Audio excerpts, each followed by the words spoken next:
You're tuned in to the Keetria Show and listening to SOB, Style of Business, the podcast with your host, Keetria. We aim to highlight the ongoing trek of entrepreneurs and business owners from around the globe, featuring stories that recount their struggles, experiences, and inevitable road to success and self-fulfillment. Welcome to SOB. Before we get started, the Vision Alignment Blueprint is now available on Gumroad for creatives seeking clarity and alignment. You'll find the link in the show notes. And one more thing I want to share. If you want a boost for your mind and your body, I have been really enjoying Canabolics. The Rise and Grind daily drops in the morning, the deeply rested sleep drops at night, and the soothing freeze gel whenever I need it. You can check out the links to the products in the show notes. Hey, what's up, y'all? Thanks so much for tuning in and checking out another hot episode of SOB Style of Business, the podcast. This is your girl, Keetria, back with the first episode of the season. And today I am talking to Dominique Cheatham, who is the founder and consultant of Courage Catalyst Consulting. And we're going to be touching on a little bit of everything today, including being intentional in business and in life. So I'm going to let Dominique drop that quick intro, give us a little background, what you're about, and we're going to keep the ball rolling from there as always. Hello. Thank you so much. Well, hi, everybody. My name is Dominique Cheatham, the founder of Courage Catalyst Consulting. I am a Detroit native, born and raised. And a little bit about Courage Catalyst Consulting is our company helps founders and small teams really reduce those fire drills that people have behind the scenes by auditing internal operations and admin workflows. And once we actually audit those things, we implement practical fixes so that we have clear ownership within the company, but also onboarding runs a lot smoother.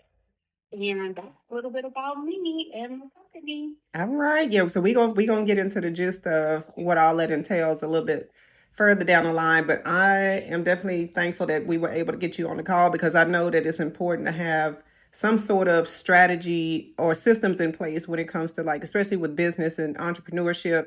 It's a lot, it's a lot that goes on behind the scenes of business. But before we get started with that, tell us about what led you to create Catalyst Consulting, because I know you were in corporate for a while. I know you was in the workplace. Doing what you do. So let's start there and then we'll keep going forward. Absolutely. Well, I created Courage Catalyst Consulting after leaving 13 years from being in my corporate position. And I realized that I had so much experience within that company. I had well over 7 roles. Oh, wow. Yeah. And so I learned a lot about process and strategy and, policy implementation. I learned so many different things. And so what I wanted to do was I wanted to learn how I could package all of that knowledge and monetize it, right? Mm-hmm. Because I learned so much while I was in corporate and I still wanted to keep those skills with me. I didn't want to lose it. So when I started thinking about that, I really realized that a lot of people don't struggle because they lack talent. They more so struggle because it's too much uncertainty and it's a lot of chaos. I really did a lot of reflecting and I was thinking back, there were some really strong teams that I was on, and I noticed that there were a couple bottlenecks, right? There were gaps in the process. And I'm like, okay, well, what do we do when this happens? Yeah. And there was no clear instruction. And I know that everything can't be black and white. However, many times it is a black and white answer, but it's just not documented or, it's tribal knowledge for people that are on the team or may have left the team, right? And exactly. Yeah. It can be really stressful, especially when you're on a team and there's not a lot of structure.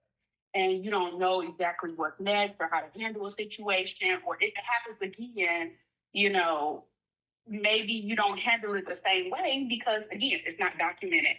And so when you don't know the processes, not knowing who owns what, who's supposed to do what, that really can be problematic for any company. It doesn't matter whether, it's a solopreneur or it's a large company. So really, it started just as courage and clarity for the person, and then it evolved, right? Because it is a team member experience when you're at work and you don't have a lot of clarity, but it's also a client experience as well, because that stalls.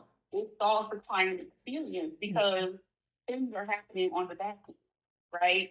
And so, just kind of seeing those patterns in organizations and realizing how stressful it was. I've even experienced that. I'm sure, many others have. And so I just really want to help people and teams build that clarity that you actually run and not just be stressed out in the moment. And you will also say, just from just thinking about CEOs and senior leadership, that takes stress off of their plate as well, right? That's one less fix that they have to worry about if they are able to have somebody come in and be able to do a diagnosis and then be able to make those recommendations, have a smooth process. So, exactly. Yeah, no. Look, anytime that you can reduce the amount of overwhelm and just, save anybody from feeling like they drowning, and especially when it comes to business, that's definitely well worth the money, because it frees you up to create, right? So so your work is definitely important. And I love the fact that you always talk about courage, and then you have Courage Catalyst in your business name as well. Give us a little bit of overview of why you chose that name and how you view courage as a creative act. Courage Catalyst, originally, it started off with me being a public speaker, becoming a public speaker. And I just gave myself a title of being a courage catalyst, someone who inspires people to take brave steps. Yeah. And while it was originally people focused, now it's more business focused. But even still, businesses have to take brave steps too, right? They have to step. They have to step outside of their norm, and they have to do something different in order to get a better result. So, I started out with just, calling myself the Courage Catalyst, inspiring, changing people, but more so now that I'm using it for business, it's definitely still the same meaning overall. But when it comes to courage in general, I've been seeing courage literally everywhere lately. I don't know what it is. It's kind of like, if you bought a brand new car, right? You never really seen it a lot on the road before, but after you got that brand new car, now you see everybody. It's at every turn, right? Everybody got my car, right? Right. So it's funny because courage really has been showing up a lot, or at least I'm just saying a lot more. Yeah. But courage is creative because you're building something that doesn't exist. Like when we think about creativity, we think about arts and crafts, or we think about, painting, or, just something a little bit more artistic. But when you are using a blank canvas for anything, and you are starting to add color to the picture, if you will, like you're being creative, right? Yeah. And so I would just say, with courage, it's creative because you're finding a new way of operating, especially when it comes to your business. And it's about designing a new rhythm in your company, right? Having a new set of standards, a new system that, your future self can live inside. It's just more so of just having new things and creating that. And so that's kind of how I'm linking the two between courage, creativity, and business. Yeah, no, I love that. And I feel like a lot of times especially when it comes to being creative in the workplace, I feel like people get stuck because they, speaking of processes and systems and just kind of following the ebb and flow of how business is structured. We can kind of get stuck with that intuitive nudge to create because we are under guidance of a supervisor or leadership. What's your take on that? How can you work from a place of creative confidence and build with clarity and purpose when you are working with a team of people, Yeah, I think what's really, a lot of times people confuse clarity with certainty.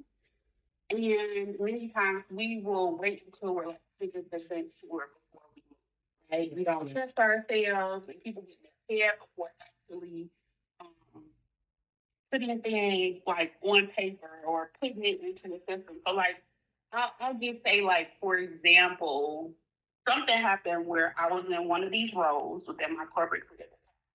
And I noticed that it was taking so much time to just copy and paste notes. And I also realized that everybody's notes was different. Everybody didn't know how to spell the right way. We always had information things. Right. Like, I was just like, okay. All over the place. All over the place. Like, what can we do?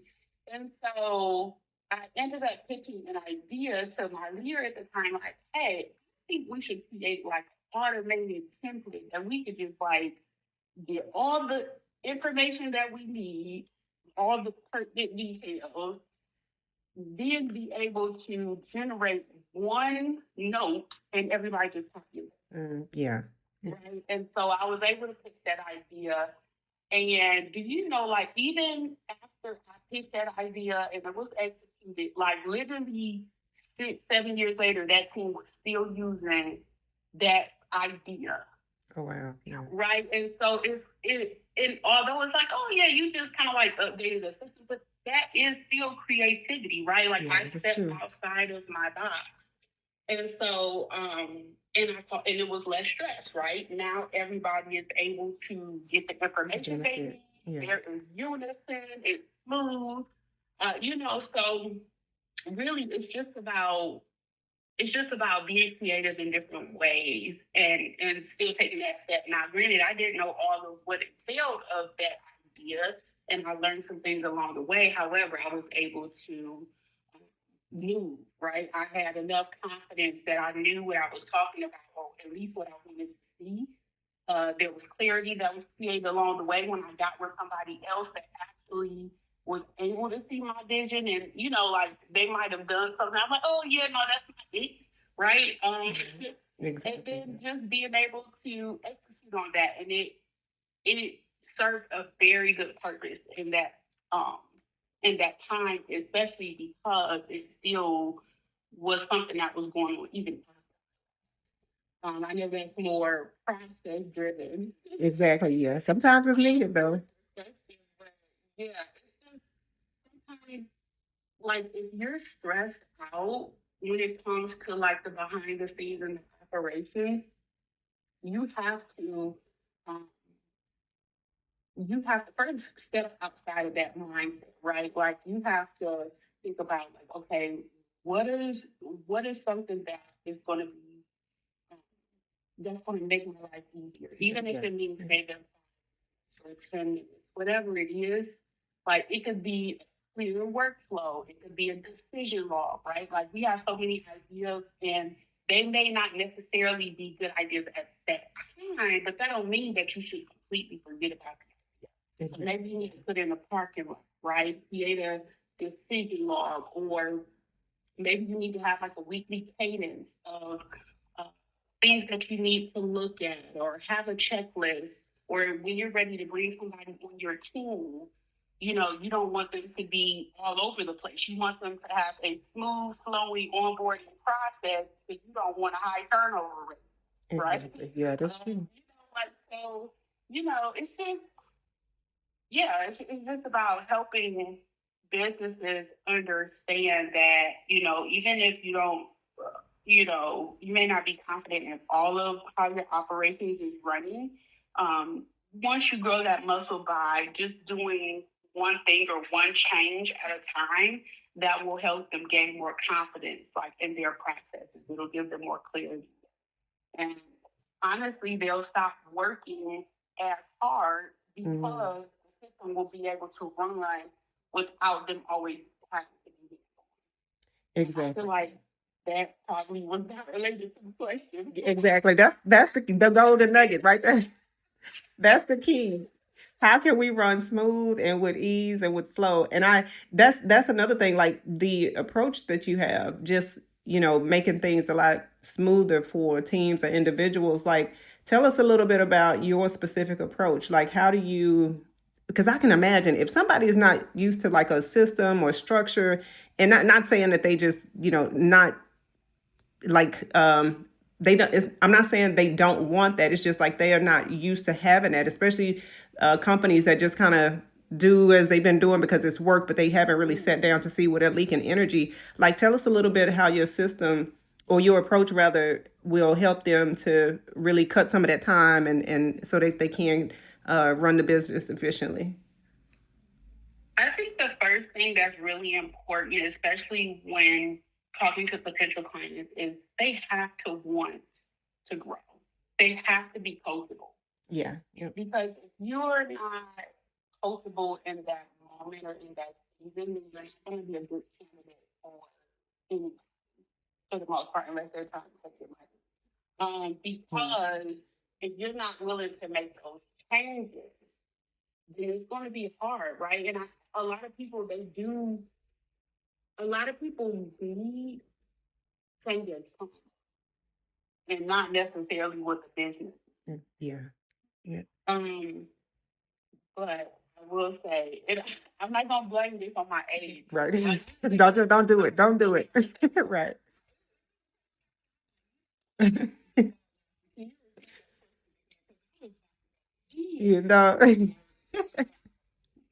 Right. We're gonna say we'll say that for either another time, or if it's just a little bit too much, we'll say that for off the record. But yeah.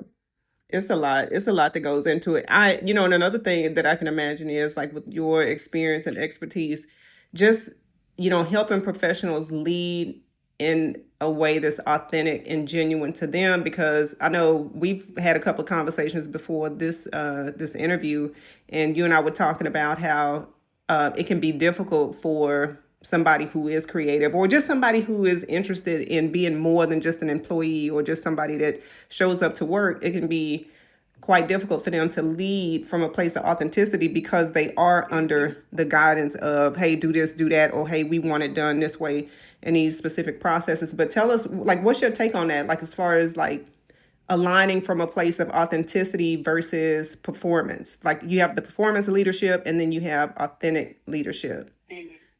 Just give us whatever everything on it. Okay. When it comes to authentic leadership, authentic leadership is like clarity without performance, right? Like, you're not performing as if you are on a platform.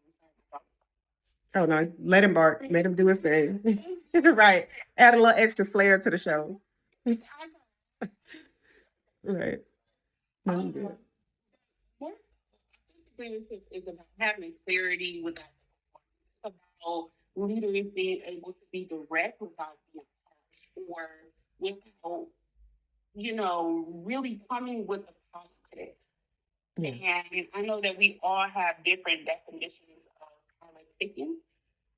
However, people can truly be themselves as a leader, and you can feel it. Like when you're a team member, or everybody has a leader. When you just get a different energy when someone is being authentic. Yeah. When they show that they care. A lot of times, everybody has different personality types too, right? Like, for example, it could be someone that has a type A personality. It doesn't mean that they're not being authentic, and they may not be as like compassionate or caring, but that doesn't mean that they're not being authentic. It may not just be a good match, So as long as people are operating in their true nature, but still able to lead, I believe that's more so of authentic leadership. But when it comes to performative leadership, I feel like that's where people who have all the big talk and, say, oh, yeah, we're going to do this, we're going to do that, but there's no follow. Right? They're just doing things to look good for the camera or looking good, and doing things and looking good for the people in the room. But it's really a mess. It's really a false narrative. And so, again, I feel like a lot of people can see through it, especially as they continue to work with that person and they're able to see their true colors, right? Are they really showing up for the people that they said they were going to show up for? Are they taking accountability and ownership when they mess up? Or are they acknowledging that there was something wrong? Are they trying to better themselves? Like, I really do believe that a true leader is a chameleon. And they're not just a leader that says, oh, yeah, this is how I am. Everybody has to operate around me. That's not good leadership. Right. Yeah. I Right? agree. Like, I'm not saying that you're supposed to appease everyone because that's impossible. However, you should be receptive of feedback and things that are happening and your team is trying to communicate to you to let you know that something needs to change. And if you're not willing to change anything, you're just, steady on who you are and not changing, that is not a good thing. Yeah. No, I agree. I think a lot of companies run into trouble with that, with the leaders not being open to criticism, especially, and they do lead with masks. There's a lot of masks out there. So I'm thankful that I just want to get your point on what you thought about that, and just to clarify, because I know a lot of people can look at, and I'm speaking from a place of creativity, like, oh, I can't express my creativity because I got to do this and do that. But what you just explained, like, that is the perfect rundown when it comes to the leading from a place of performance versus, just being your authentic self and leadership. So thank you for that. And next, we gotta listen. So to me, that it kind of, it reminds me too of, like, sometimes when you go to these different jobs, or you're in a specific career field, you have to, like, tap into, like, your mindset has to be one that can align with that job, or or at least you have to be able to do the work. I guess that's what I'm saying without all the rambling. Mm-hmm. So my question is, with that, and people who are stepping into these roles and things like that, like, what sort of tools or mindset shits, my goodness, I'm keeping this in here just for the comedy. All right. What? All right, y'all bear with me. What tools or mindsets? Okay, we're going to say the mindset shifts, do you recommend for people who are looking to do something different, and they want to step up and they want to be creative and they want to lead from a place of leadership and really show up in these roles, but they don't know how? Like, that definitely takes, like, a mindset shift, right? Like, what's your suggestion, or what would you say to something like that, for, like, getting tools or resources or just thinking differently? When it comes to a mindset shift, stop making decisions from fear and make them from heaven. And I say that because a lot of times we fear what other people will think. And, like, for example, so we talked about, like, the performative leadership, right? Let's just hypothetically say you have a leader who is goofy, right? Yeah, exactly. There's a place for it. Now, you still have to read the room. However, this leader may suppress a part of their personality strictly because they are living in fear of what other people will think. Yeah. A lot of times, again, and I talked about this before, people can read through this. Right? Oh, yeah. If you are truly, authentically who you are, people will gravitate more towards you. You will build a quicker know-like trust with your real tribe, right? Your real tribe, or even just the team members, right? Yeah, that's true. If it's a true bond, if everybody is able to be able to be their authentic selves. I think the mindset shift, again, is just don't make decisions. And just from a business perspective, I say that quote still stands, because a lot of times, and any company has probably dealt with this at one point, but don't make decisions for your business based off of fear. You should be making data-driven decisions. Look at the numbers, look at the because you may be thinking that you're doing well, but if you haven't looked at the data or you're scared to look at the data, Yeah. then you're not really making the right decisions. So, um, outside of the mindset shift, I would say that great tools that founders and leaders can have is a truth list, right? And actually be honest about what is working in your business, what is not, and what must change. And actually looking at the data behind all of those three areas. The second thing I would say is just having a 30-day plan. I'm not talking about the whole year. I'm not talking about the whole quarter. Like really just take it a day at a time, but look at it from a 30-day perspective of, okay, what can make a difference within 30 days, right? Yeah. It's like those low-hanging fruit that you want to tackle first and then be able to gradually make additional changes.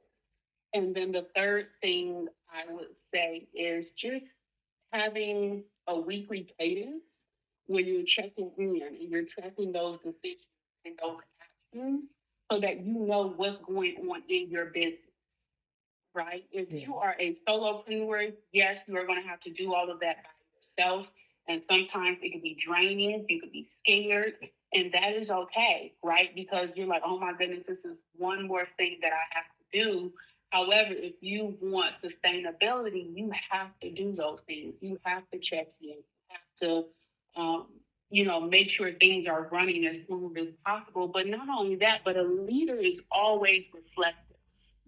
Yeah. And it's important for a leader to be reflective because nobody else is checking you.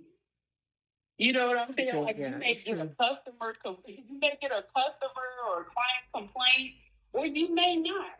But guess what? That doesn't mean that you're doing everything else right. You still need to reflect, and you still need to look at your business and make sure that it's actually moving the needle and moving in the direction you want it to go. Yeah, no, and that's, to me, that's true success. And speaking of success, like sustainable success at that, like how do you define success for yourself? Ooh. I define success as, and I heard this too. This is specifically from Myron. I just love listening to that man on YouTube. But he talked about like wealth is not monetary. Wealth is how many people you, the type of value that you offer people. And so being successful is actually being able to see the direct impact of people's lives and creating value. And I know I've created value in all of the different things that I've done, but now that I founded Surge Catalyst Consulting, now I really get to see the impact, right? Now I really get to see the direct impact and how it's going to benefit my clients, but also not only my clients, but their clients and their team members, right? It's like a domino effect. And so that is really what's most important, is creating that. And just making sure, like, I know that people don't think about the processes and the nuances and the systems that go behind a business running smoothly. But listen, everything in life has a system. Oh, yeah. Bodies have systems. Right. Clients have systems. Companies have systems. We have, daily life systems. We might call them routines or habits, whatever you want to call it. It's still a system. It's still a system. The day. And so I just want to, just help make companies better and make them have better operating systems, because everybody will be able to feel that improvement. All the way down from the founder to the client. Exactly. Right. Yeah, no, you are certainly right about that. And I was going to ask, but I tell you what, we will I think what we'll do is we'll definitely do a part 2 just for the sake of time.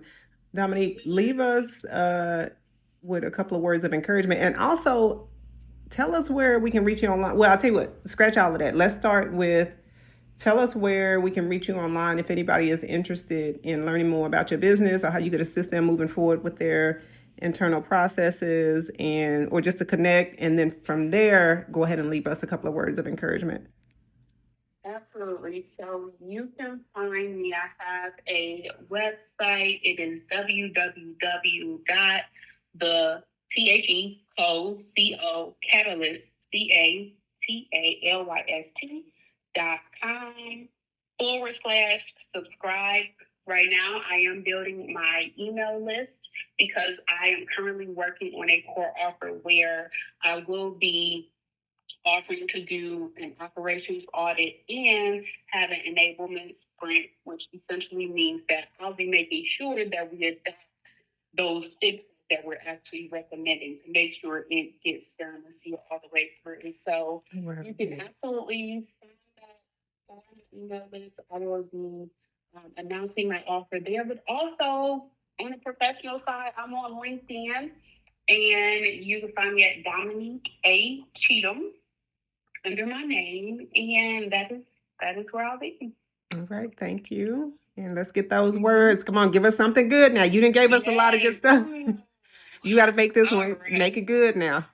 Don't let your trauma impact how you lead. And when I say that, I mean that many times things may have not, like, we may have tried something a long time ago and we didn't get the result that we hoped for. That doesn't mean that fast forward months or years later, when the opportunity presents itself again, that you just like, no, we did that before. That was a completely different time. Those were completely different results. You were in a completely different place. Or maybe it could even been a mindset that you were in that, now you could be in a different mindset. Don't let your trauma lead, because that truly can impact where you are going to go moving forward. All right. That's a word. That's a word. That is a word. Look, that is a word, and that is a wrap. No, but seriously, we definitely appreciate you, Dominique, taking the time to visit the SOB Style of Business podcast. Appreciate your words. Looking forward to having you back, and you enjoy the rest of your day.